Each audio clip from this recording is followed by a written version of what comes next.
And as I slept at about 11 at night, 11 just before midnight, I started shivering. You know when you're coming down with cold? My grandma was like, what's happening? And she screamed for my mom to call the lady next door who was a nurse.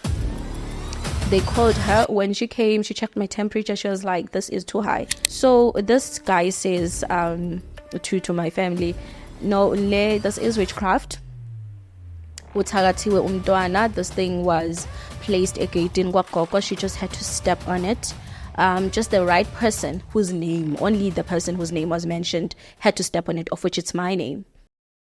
So according to this lady, when she apologizes now later, at a later stage, to my grandmother, she says she was annoyed. She was pissed at my mom. You know, her life was heading to the right direction and she was not even looking at helping her kids.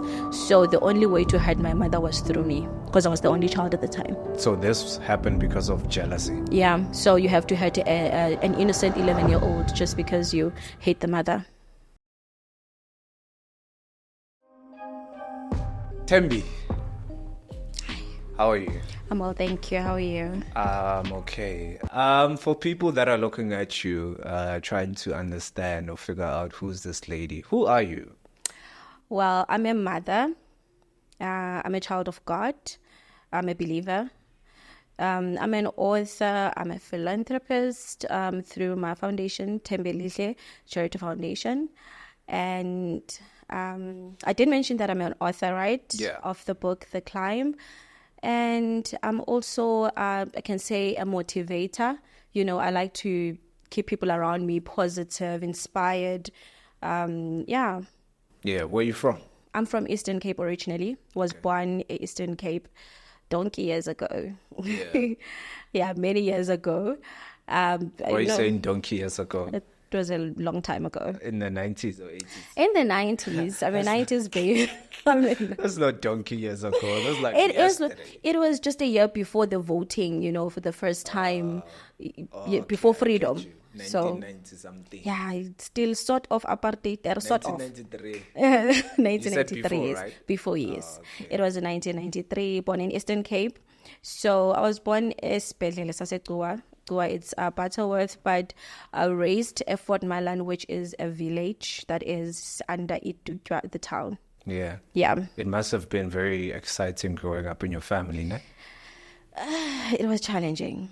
Okay. It was challenging. I don't want to lie. I had a very, very challenging upbringing. So being born in Eastern Cape, my mother was very young. Yeah. She was 21. And my dad, I don't know, she was maybe 27 or so. I'm not sure exactly, or 25. But then he decided to abscond from fatherly duties. Like, he was like, I'm out, you know. So he did not stick around. I was raised without a dad.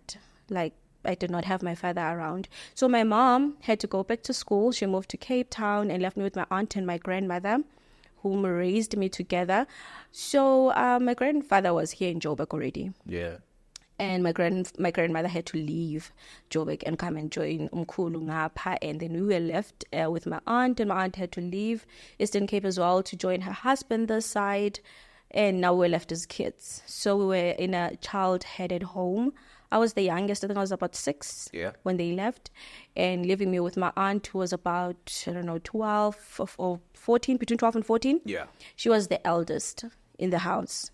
And then our two cousins, one was 13 and the other one was 7. So can you imagine being in a child-headed home all by yourselves? And Eastern Cape poverty was a thing back in the days. So for us to survive, we had to have izintekatini, you plow stuff and then you're going to eat from that. And because I was the youngest, I remember my sisters would say, I'm the next door, you're my leftovers. Because it's easier to send the low one because, I'm not shy. I'm a baby. I don't understand anything. I'm just going to get there and be like, you understand? Yeah. And whereas for my sister, it's a bit, what are they going to say if I'm asking for food? Yeah. So, that is how I grew up in the Eastern Cape until I think we stayed with my aunt for about a year. And then only then we had to move to Joburg to join the rest of the family. You claim that someone in the family or a family member bewitched you. How did that come about? Well, that now happened when I was 11. So remember now I moved to Joburg at about 7 years old. Then I started school this side. And then when I was 11, I remember what now happened is I came back from school. Went to school, normal day, came back from school. So we used to practice in a daycare. There was a daycare in not too far from my grandmother's house. So we used to practice for a graduation. You know, when the little ones are graduating at the end of the year, there would be those little activities. Yeah. So as kids of the same community, we would go there and practice and, sing and things that we're going to be performing on the day of graduation. So we went to that, we came back. And it was just a normal, fun day because one of the girls that I was practicing with stole money from the daycare teacher. So it was like a chaotic day, fun. We were laughing. It was like crazy. We were going up and down. Yeah. Finally, we came back home and I went to play. When you go play outside, I was that type of a child. Not that child, we are dark, like dirty. Like dusty from head to toe. Like you don't know how I was playing. Like I was throwing in Tlabati. Like I used to get that dirty.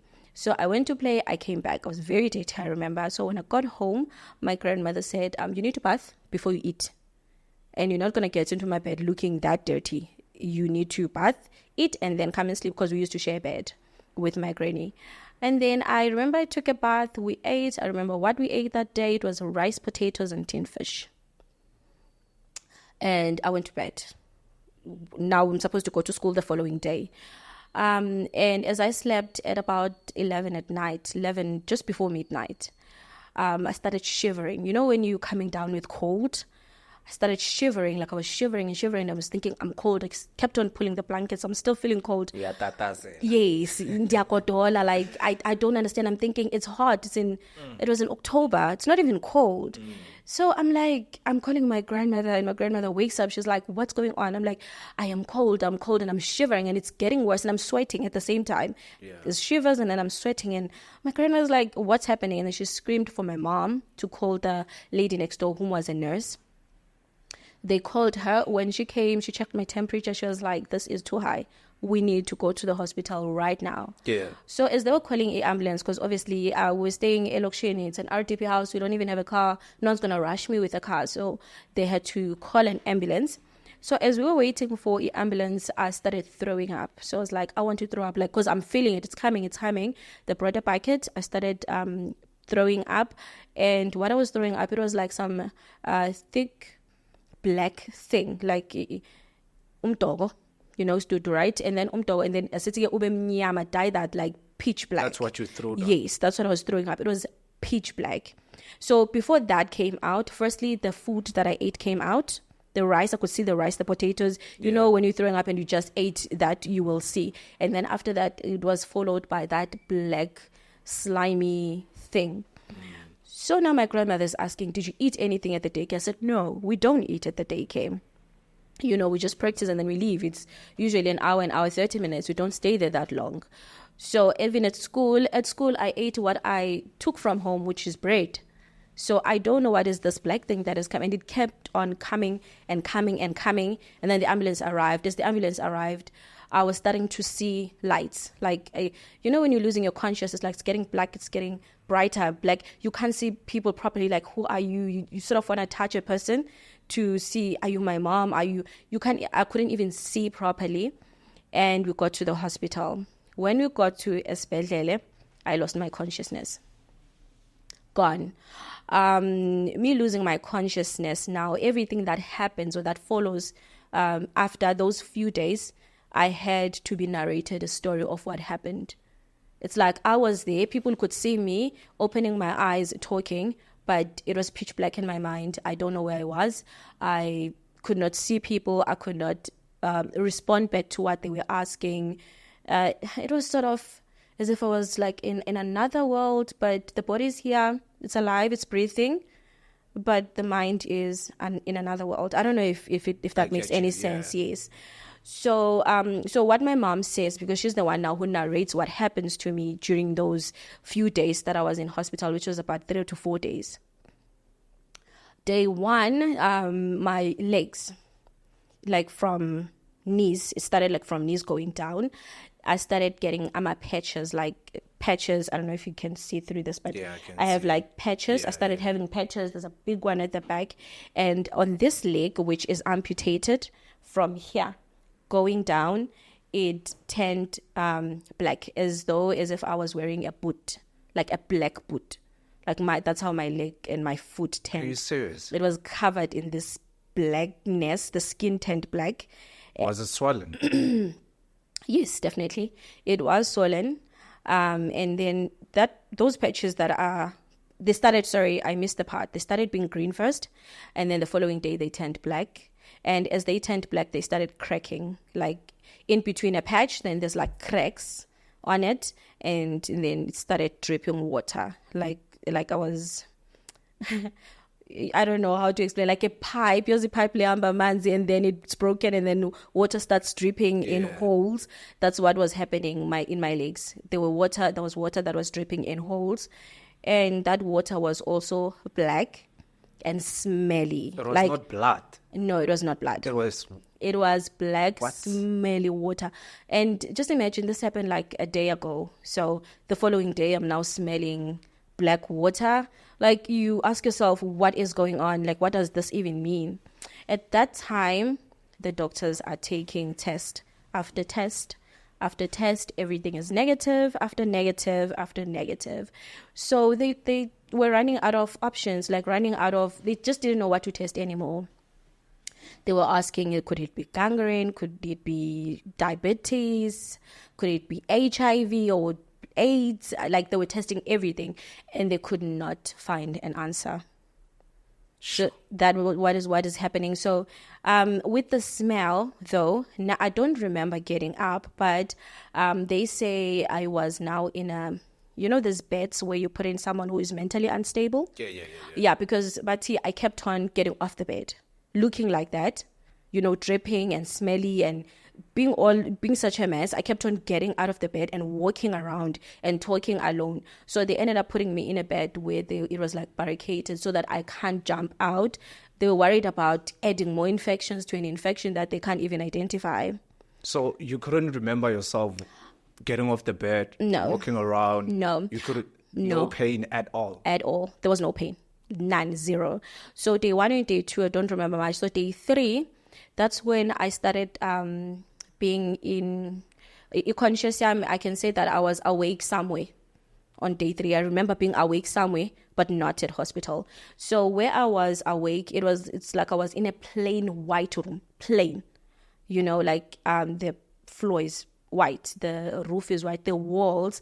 There is nothing in this room. It's just me and the bed and the plain white room. And now and again, there was a boy that kept on coming and leaving. So this boy would come and just stand or maybe sit at the top of my bed and just stare at me and not say a thing. He was wearing green shorts and green shirts, and he was just not talking. He was just staring and not saying anything. Yeah. And I would ask, who are you? What do you want here? Do you want to play? So those are the things that they were hearing, the people that were listening to me. And then now all I know is that I was talking to that boy. And so the nurses would ask, who are you talking to? Who's that? And I'm not even attending to them because I can't hear them. I am where I am with this boy. I cannot hear them. I can't see the nurses. I can't see my mother. So my mom, like, she was always crying because she was pleading with God every day, like, what is going on? Please save my child. What is happening? Were you able to explain what was happening to you? When I told them after I had regained my conscious, only then I was able to tell them what was happening, what I remember. Yeah. Because the last thing I remember is being in an ambulance to hospital. And then I woke up in this white room with this boy that kept on coming and leaving. And I think on the day when I was now discharged, I saw 3 women. Remember now I'm still in this own zone of mine. Yeah. I saw 3 women. They walk in. They were wearing, impahla zesitswana amataki. Those, I think it's Tswana traditional clothes. Yeah. Yes, the blue ones. Okay. Yes, and then they also had, I don't know what it is called. we say ityali, but it's like a little blanket that I don't want to say ile Sotho, but the one that is like checked as stripes that are crossing, like, Yeah. Yes, traditional stuff. So they had that on their shoulders, and then they were wearing the full clothing attire. I see when they're taking out lobola and then you Yes, would wear that one. that one. Okay, Yes, that one. So they were wearing those blue ducks, so I don't know what you guys call them.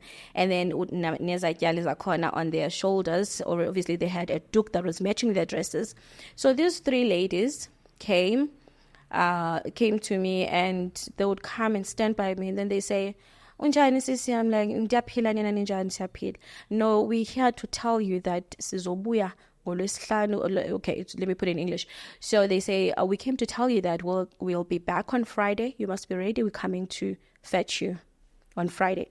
And I was like, "Don't leave me. I've been in this room alone. Don't leave me. Take me now." And then they were like, "No, we're gonna be back on Friday.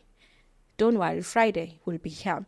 Now, I think it was about 3 days away to Friday. Yeah. Yes.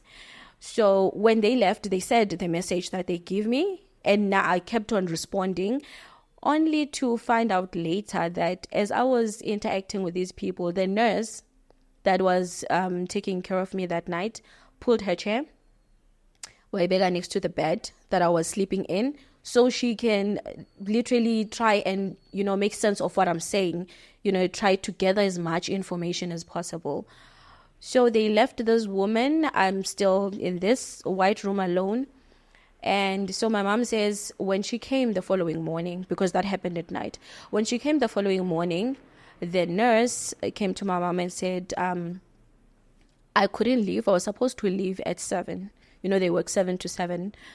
But then I had to wait for you because they told me you usually come at around 9, 8, 9-ish. So I waited for you because I did not want to tell this to anybody who's going to give you the story different. I wanted to tell you this myself.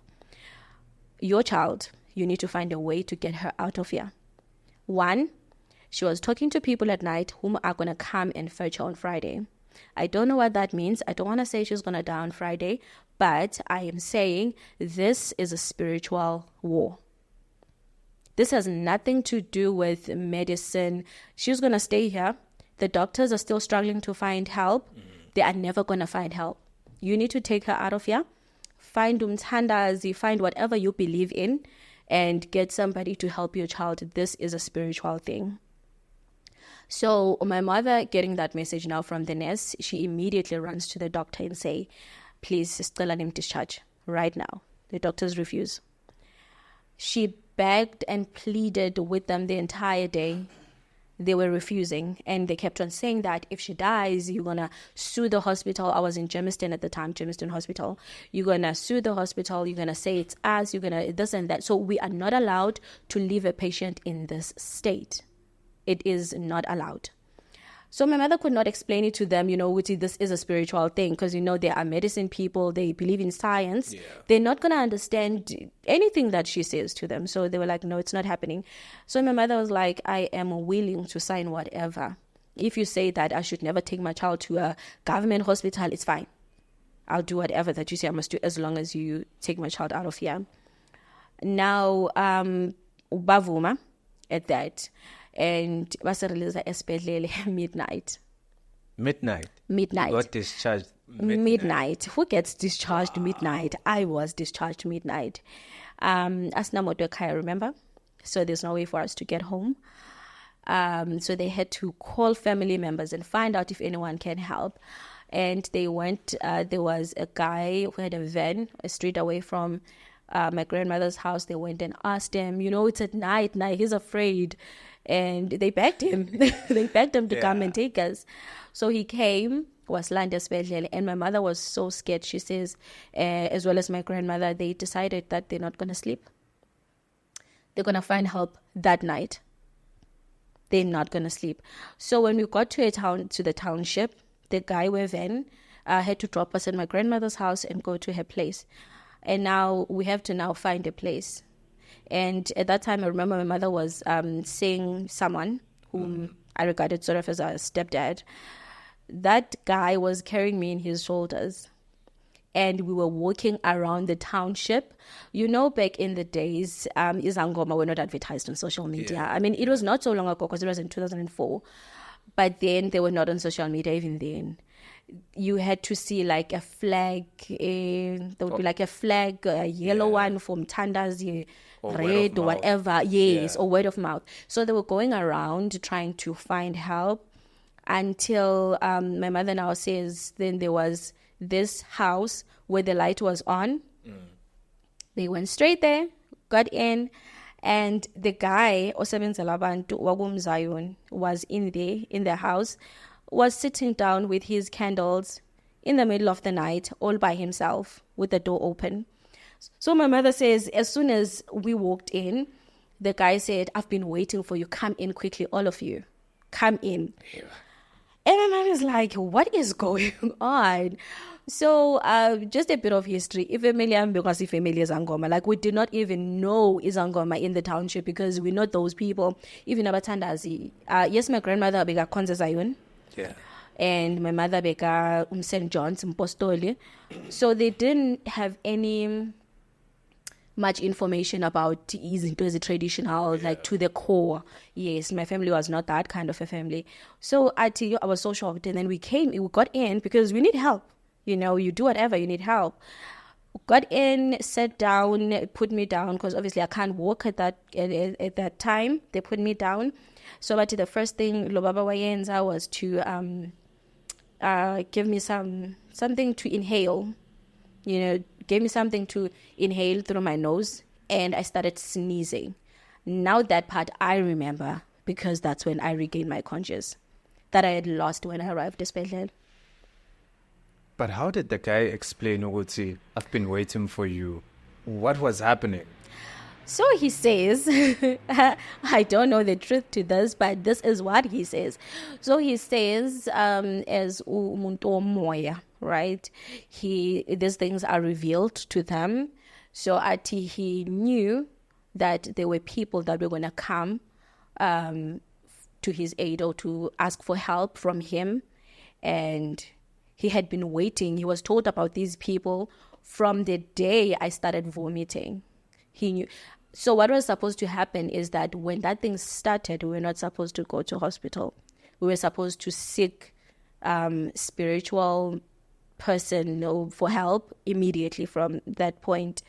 But then we didn't know, obviously. The first thing you think of, temperature is high, child is vomiting, go to hospital. So what happened? Did he give you guys help? So when I started the sneezing, so there was a lot of sneezing happening. I begupuma clots on my nose. Like as I kept on sneezing, a lot was coming out of my nose.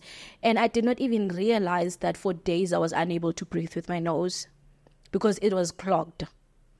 So a lot came out and I started regaining my conscious. Now I remember seeing Amakandlela and I'm somewhere and I'm feeling cold. Only then I was starting to feel cold and the pain came like, I don't even know. Like it came like, I don't know, storm. Yeah. Remember I was not in pain. Yeah. Now the pain came crazy heavily. It went like, and now I'm cold and I'm feeling the pain and I'm like, what's going on to my legs? I started crying. And my mom was like, no, we're going to get help. Don't worry. Because now they could see that I'm back. You know, I'm no longer that zombie that is full of sores, dripping, smelling, and, you know, all sorts of things. And she's still not in pain. She's not responding. Now they could see that now I'm back. I'm back in my body. I am feeling everything that is happening in my body. Only then I was feeling it. So this guy says, to my family, no, this is witchcraft. This thing was placed again. She just had to step on it. Just the right person whose name, only the person whose name was mentioned, had to step on it, of which it's my name. So anyone else who stepped on it, it couldn't have worked on them because it was not meant for them. It was designed for me. So I stepped on it, which was perfect for Umtulo Oyenzile. Did you explain why they put it there specifically for you? Yeah. So my mother was getting sort of nice jobs. It was not even nothing permanent. And she was a prayerful woman. So according to this lady, when she apologizes now later, at a later stage to my grandmother, she says she was annoyed. She was pissed at my mom. Her life was heading to the right direction, and she was not even looking at helping her kids. So the only way to hurt my mother was through me, because I was the only child at the time. So this happened because of jealousy. Yeah. So you have to hurt an innocent 11-year-old just because you hate the mother. Quick one. The 3 women that came at the hospital, were they old or young? Old. Did they eventually come to fetch you? No. I was not even there by then, so they did not come. I never saw those women, ever. That was the last time I saw those people. What happened to your legs afterwards? So what happens now is, this guy says, now that I've managed to, first he explains who did it and why. He even told us who did it, which is a relative. It's a very close relative of my grandmother's. He says, this is the person, and names the person, and then he says, do not confront the person. Wait for the person to come. At first, this person is going to show you guys signs, because the black magic that she's using, whatever her minions, they're going to tell her that you guys know now. And you guys are going to see things are going to be different. So this lady, what she used to do is come to the hospital with my mother or my grandmother every time. Like, she was like this with every family member. When they're looking for help, she's there. But then that night, they did not tell her for some reason. We don't know why. They didn't tell her that we're going to seek for help. We're going to go around looking for somebody to help the child. So the following morning, just as she usually comes, to check esibhedlele, she now comes to my grandmother's house to check how umntwana usasesibhedlele nina nini esibhedlele. And mafika, they were like, no, ukhona ubuyile esibhedlele. She was like, oh, ubuyile esibhedlele. Like, yeah. And then she was like, okay, I'll see you later. She lives. So this person is somebody who's close. Very close. It's a close family member. Very close. Because I thought maybe it's somebody who's in Eastern Cape, his family member, you guys are in blood Joburg. relative. Same blood in her veins is the same blood in my grandmother's veins. What? That close. Like, very, very close. And another thing is that we stay, like, I think 2 streets apart. So visit each other, like, frequently, like, very, very close. That so close. You had to suffer all of that because of jealousy. Yeah. Because of your grandmother was getting proper jobs. Yes. Like, what? Yeah. So she ended up sort of acting up before confessing.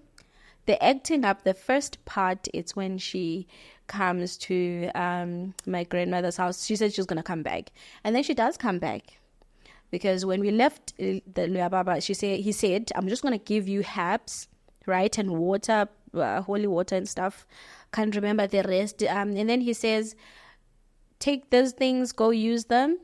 They're going to stop the thing from growing, because it was growing. Like, if you can see here, there's a scar. There's one on my face. I have a couple here on my arm. Yeah. So it was coming up. So what it was supposed to do is it was supposed to grow. And by the time it reaches here, I die. Because obviously what happens when your intestines rot. You understand? And it was growing so quick, because new day, new scars, like new patches, like it was growing. So what he said is that I'm going to stop it, but I can't reverse it. It's irreversible because the bone is already done. It's rotten. So reverse how? Like, go back to sender? Like he cannot heal me. Okay. He's just going to stop it where it is. So what I need now, they just need to dig the wounds and clean it up and remove every infected area. Okay. Yes, he said that is the only way now. That's the only thing that can be done. And with this leg, because it's done, it has to be amputated. There's no way around it. It has to be removed. So he said the good thing is that it has stopped. And because it has stopped, it means you're not going to die from it. You've survived it. You just have to get cleaned up and then start healing, because as long as it is still infected like this, it's not going to heal. You understand? So he was like, you need to go back to Esibhedlele, but now you need to go to a different hospital, because you already signed a whole bunch of papers there that they will never bring me back to that hospital. And so now we had to go to a different hospital to do the cleaning. And a day before we go to the hospital, my parents, because now remember we saw this person at night, we'll go home. Right in the morning, this lady comes and then she says she's coming back. She came back indeed. And the second time she's coming back, epete something that is wrapped by a newspaper. I think she wanted to finish her job because she just realized that, oh no, I need to finish this up. I need to find plan B or something. I don't know. She goes and she comes back, and my mom was washing my clothes. And so I was smelling. Most of the time I was isolated from everybody. It was hot, and then there were flies around. It was just terrible. I don't know if you know a smell of a dead person, but that's how I smelled. Sure. It was terrible. So she was washing my stuff before they take me to Espetlele, because everything I touch, remember the dripping is still there. It gets that water smelling thing and everything is just dirty. So she's washing my stuff, and then this lady comes carrying this paper bag. Then she says, my mother was very forward. Yeah. She says, can I see what's that? She grabs it from her hand, She grabs it. Remember, they're not supposed to show that they know. Scared, yeah. No. She grabs it from her hand and then she opens it. It was a skirt, like a mini skirt, a cute black skirt. My mother's like, you don't have a girl child this age. What are you doing with this? Who's this for? And the lady says, no, it's actually for my church member. I'm taking it to a lady that I go to church with. And my mom's like, church with? So that lady, we are Begasonta, it was sale. Okay. So my mother's like, church with someone this small. This is tiny. Remember, I was 11 and I was skinny. So it was tiny. It looked like something I would wear. So she's like, no, this is too small. What lady is that? I know people in this township, who would fit into this skirt? And then she grabs the skirt back. It was sort of like she saw a ghost. In that moment, she grabs the skirt back and then she says, I need to go right now. And then she leaves. And when she left my grandmother's house, she goes to my other grandmother's cousin, which is in the same township. And when she got there, immediately she starts breaking down crying. She cries out of the blue, and everyone's like, my grandmother's cousin is like, she came in crying, and I'm asking her, what is wrong? What happened? And then she's like, I just came back from my sister's house, and I think her daughter thinks I'm the one irresponsible. You think her daughter, you think that her daughter thinks you are the one responsible. Did she say anything? No, she didn't say anything. Then what makes you think that? No, it's because of how she looked at me. Because of how she looked at you. You're not making sense. What happened?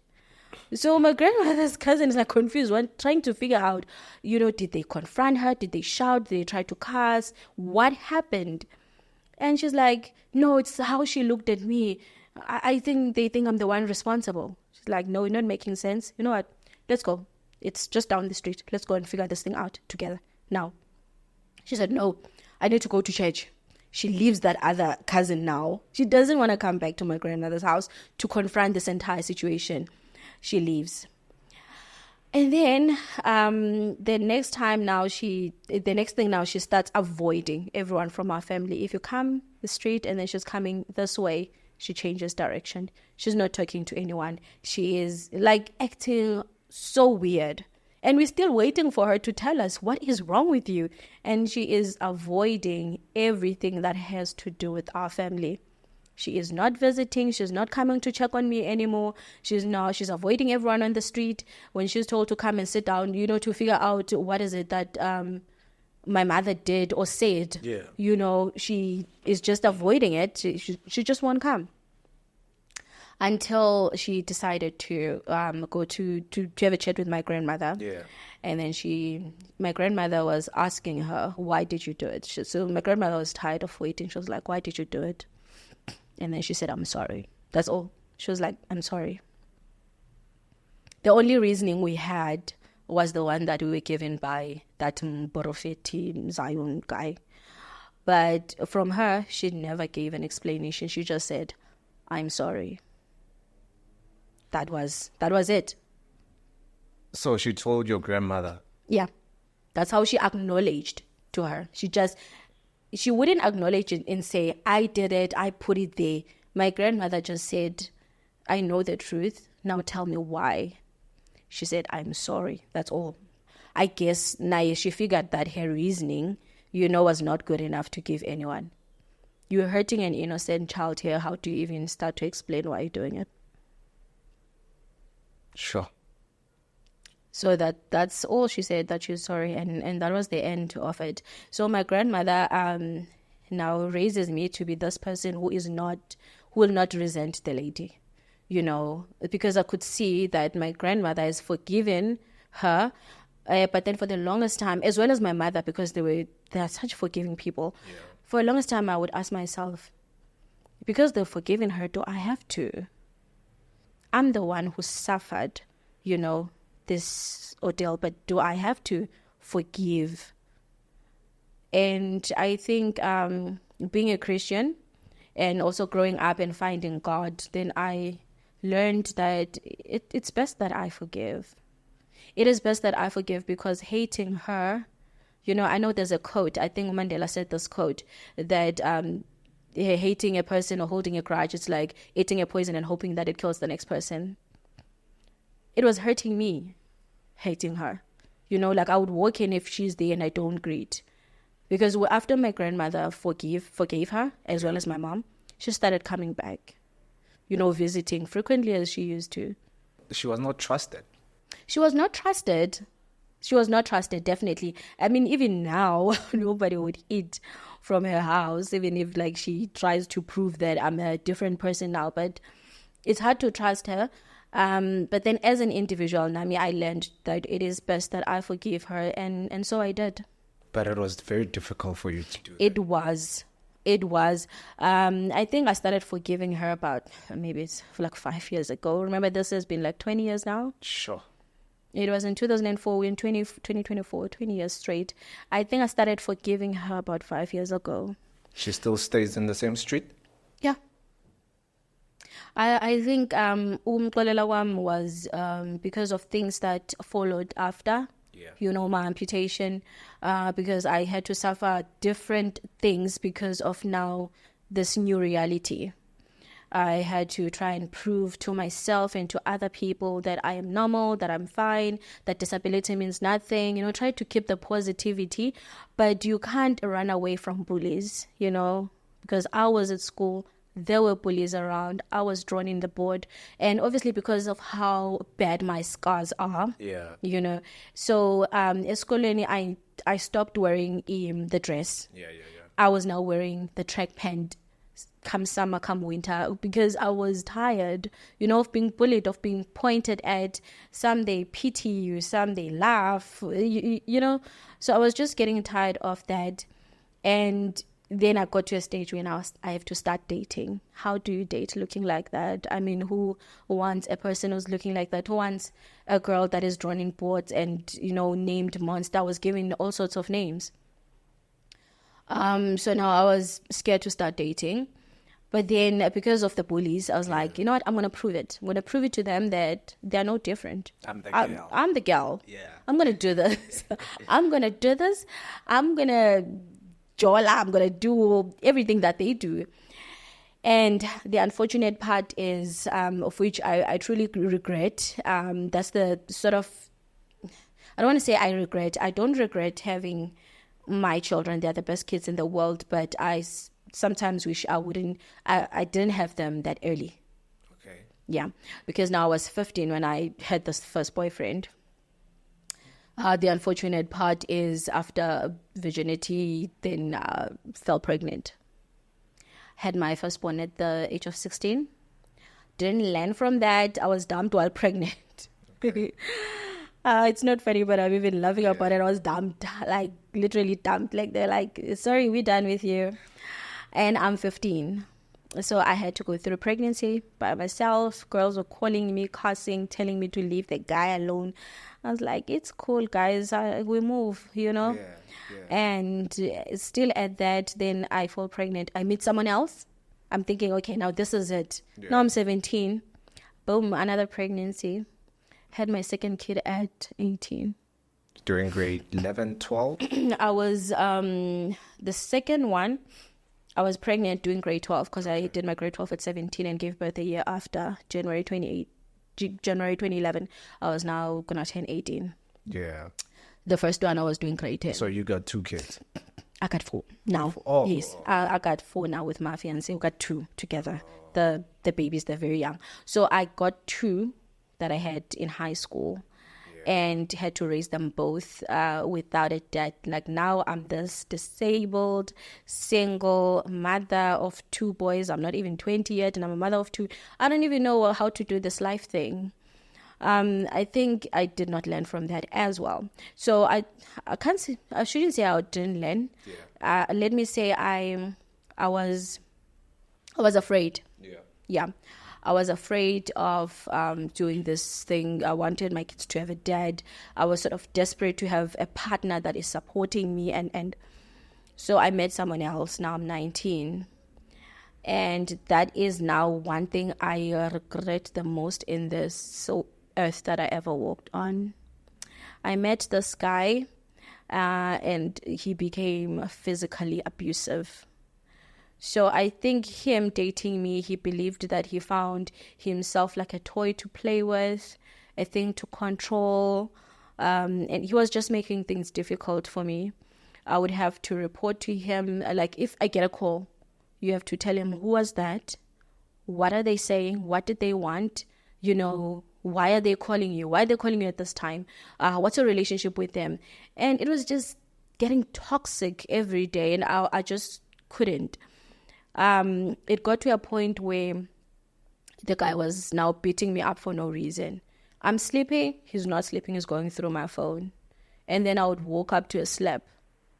I remember one night I woke up, he was strangulating me. What? He was sitting on my chest, with his hands, and I couldn't breathe. I was like, I could not breathe. I was fighting, and then he let go and he was like, shut up. If I wanted to kill you, you'd be dead by now. What? Yeah. Not because of I found something in your phone. Because he found something that he could not explain. What? Because that's insane, though. Yeah, he was a psycho, and I remember that night I was like, "What is going on?" He said there was a guy, Monde. Monde was sort of my gay friend.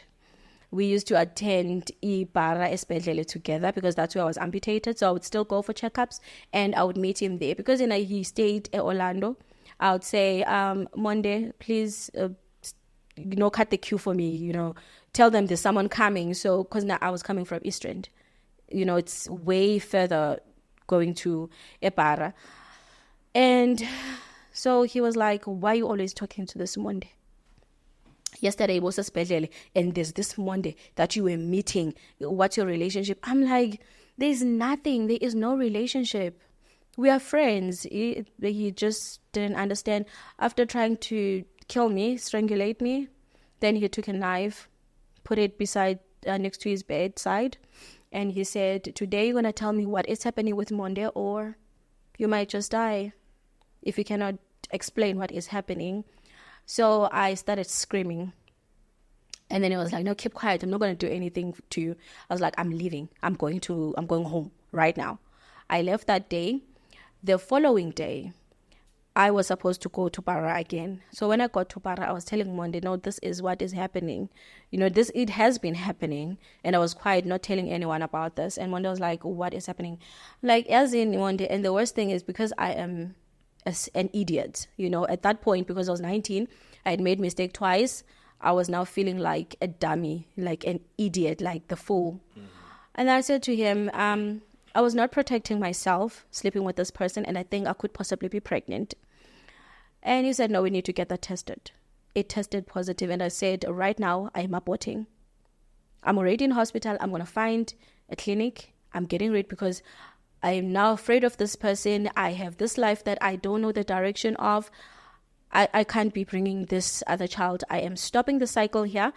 I did not even think about it. I did have regrets later, that the child had nothing to do with it, but also I didn't want to be ever associated with the dude. Yeah. And Another thing, I was like, this child was not even conceived out of love, because the hitting, the strangulation, the confrontations, the toxicness nje was not just about verbal and, physical beating. It was also sexually assaulting, because he was a type of a person that will not ask for a permission. He would force himself. And if you're like, I can't do this right now, he'd be like, your job is to just shut up and let me do what I do. Like he did that, forcing himself multiple times, until I believed that, maybe that's how people in relationships do things. That negativity now was now getting into me, that even with my current partner, I asked him, why don't you do such a thing? And he was like, don't you know that's rape? He had to teach me. Don't you know that's rape? I was like, is it rape? I mean, it used to happen to me. He's like, no, you were never supposed to allow that. So now going back to this guy, I did the abortion. No, I'm not here to support it or to tell anyone that is the best thing, that you do it if you need to. It's your body. No, I'm not that type of a person. Yeah. But I'm just sharing my story, that I felt the need at the moment, and I jumped for the opportunity because I just wanted to get out of that situation. So I came back from hospital, went to end the relationship with him. When I regret ever walking into that door to tell that to him in person, because what he did is he closed the door and he said, firstly he asked, where you from? I said, Espedlel. And then he said, you go back. We went back to Lomonde Wako. And I said, Yazin, I'm here to tell you that I'm done. It's over. You don't have to call me ever again. And then he said, I know that you're pregnant. Guess that's him going through my phone. And I said, no, not anymore. And then he said, oh, you beat me to it. I was about to kill you with your bastard child. You beat me to it. You did it first. I was like, oh my goodness, what is happening? Like, why? What have I done in this world to deserve this? So as I tried to leave, at that time, I'm on crutches. I don't even have a prosthetic. So I limp when I walk. I sort of hop. I tried to leave. He grabbed me, threw me on the floor, and started sexually and physically assaulting me. At that, I'm bleeding at this time. Remember, I just had this nasty thing that I just did that I'm not proud of. I am bleeding, and he was assaulting me. I don't know what was wrong with that guy. He continuously hurted me, and he was pressing my head against the floor. I could not breathe. I was trying to cry, and my voice was not even coming out. I was in so much pain. I felt like the voice, like I can't even talk. The blood was everywhere. I remember him dragging a towel, a very dirty blue towel that was on the floor, wiped with it, and continued. And then when he was done, he got up and walked away. I stood up and went home crying. When I got home, I just started bathing. I hated myself. I hated everything. Like, I just wanted to die. At that moment, I wanted to die. I don't know why I took a bath, which is something I shouldn't have done. But I think it's because I was feeling disgusted. I was feeling filthy. And the following morning, I went to I went to the police station at Germiston to open a case. When I got there, the cops were like, nina abantu abajolayo. Asizingeni ndaba zabantu abajolayo. Manixabene, you're always creating scenarios. Hayi, ngcono mbe protection order. Just like that. I felt so failed, and then they were like, ukezile. I said yes. And they're like, akunawo ne-proof. Thina sazi njani ukuthi wena bowuvumile. And I was feeling so helpless. I went to the court to get the protection order. They told me, Meluhambe, we sprayed, forgot what it's called, the place. I went and got the protection order. Went to the cops, called them to come and make him sign. I was like, as in, it doesn't matter what he did to me, because it looks like trying to fight this, it's like a losing battle. I was like feeling helpless, like no one is going to help me with this. I'm just going to go ahead with the protection order. I went through with a protection order. They made him sign, and when he was signing, he was laughing. He was laughing. He was laughing, and the cops were there, and he was just laughing, and he was like, ugh. Then he signed it. Then he left. But he did not stop torturing me because we lived in the same street. The second time around, I was walking on the street. At first, I was not afraid of him, right? So I was walking on the street. I was like, as long as I, stay in my lane, not talk to him or anything, I should be okay. And he was drunk. I remember I felt him on my back in the middle of the street now. He pulled me and he said, if I can't have you, no one else will. I can get rid of you. Like, he threatened my life so many times. And that time when he did that, I screamed, and then there was a lady on the street, and then she came rushing. Only then he let me go. I think it's one of the reasons that pushed me to leave the township, because I didn't want to see him any longer. But then he left before I could actually leave. He left because apparently he was terrorizing someone else, and he was caught trying to sexually assault Omnyo that lived in our street that was mentally disturbed, that used to knock in people's houses and ask to do their laundry. So got to his house and asked to do the laundry. He blocked the door and tried to rape her, and it was midday, and then there was someone passing. So with her screaming, people came in and to her rescue. Then he ran to Eastern Cape and fled Joburg, because he was about to get arrested because there was so much to prove, so many witnesses. He left, and I only then I started enjoying again, staying in the township, because I was like, I was never comfortable. I was scared to get out.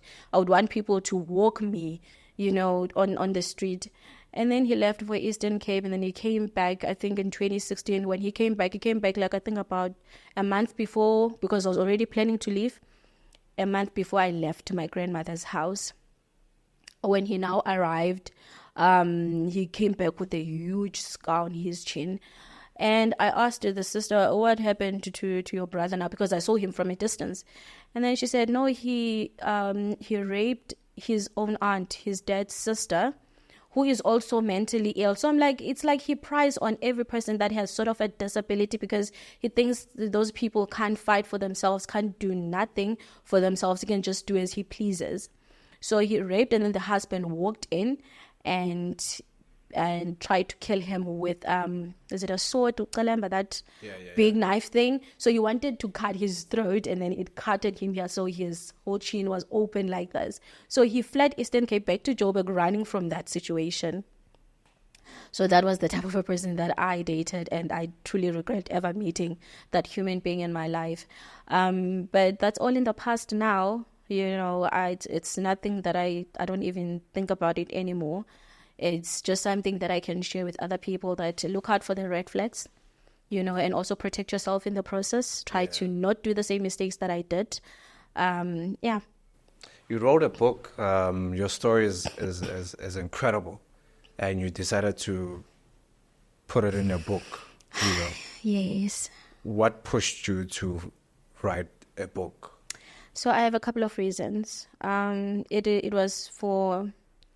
Firstly, I did tell my mother about it. My mother passed away in 2018. Okay. So I lost my mom, my daughter, and my grandmother within 12 months. Within a 12 months period. Okay. Like, it was like one after another. Yeah. So before my mother's passing, I told her that I'm writing a book and I'm going back to school. She was like, yeah, that is nice. Just go ahead with it. And unfortunately, when I was supposed to start schooling that week, my mother passes away. And I had already started with the book. So I stopped, but then focused on my studies. I stopped because now the pain was sort of piling. Yeah. It was just overwhelming and getting frustrated, and the pressure and the stress. I also had to adopt my two brothers, which came after me, after my mom's passing. So I wanted to write this for my brothers, to understand, because sometimes it's not easy to narrate your story to the kids, what you went through, how did we get where we are today. Yeah. And also my kids, my second born had a couple of encounters with friends where he would fight people because of what they're saying about me. Yeah. So I wanted him to stop. I wanted to sort of educate him about my journey, and so he does not feel burdened about it. I don't know what's the right word to say. If I'm a peers waki, making fun of Umamaki. Yeah. Obviously it is hurting him in a way, because I'm his mother at the end of the day. And when he started experiencing that, he was like 9, he's 13 now. So I was like, I want a way to share my story with my children. I want a way to share my story with the world. Also to inspire. People do say that I'm inspirational. But I can't say that about myself. Yeah, but you are. Though. Yeah, so I wanted to share my story just to motivate other people that you don't just give up, you don't just despair, because now when you're being challenged, there's one thing that my grandmother used to say is, when you say, my grandmother would say, she would say, this is life. We're going to be challenged. And you accept each challenge, you learn from it, and you move on. You take the positive thing out of it. There's always a silver lining. You take a positive thing out of a situation and learn from it. Use it as a learning curve. And don't stick it to your past. Don't stick into a challenge because now you're a challenge, and then now you need to carry that, stand on the street and be like, oh, no, I lost my leg when I was 11. Please feed me. No, go out there. And I did go out there. And I got my degree 2021. I got my postgrad in 2020, last year, 2023. Graduated with my postgrad in business management. And I'm working. There's so much happening. Where can people find the book? The book, it's self-published, so you can get it through me. Okay. Yes, you can get it through me. Can call or WhatsApp me on 079 9989 886. Or you can check me on Facebook, Thembi Tshanda, or Instagram, Zizo_natural. Thembi, thank you so much for coming.